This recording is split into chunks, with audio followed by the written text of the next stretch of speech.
In any workplace, confidence is the driving force behind a productive and secure environment. Today, we're going to explore how first aid skills can boost employee confidence. Empowering your employees with first aid skills is not just about safety, it's about instilling confidence in your workforce.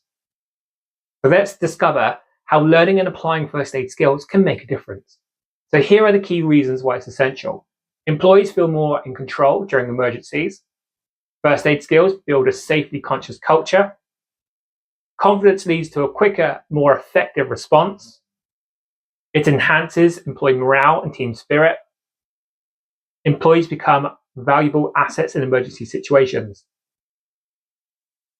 Boosting employee confidence through first aid skills is not just a training program, it's an investment in your team's well-being.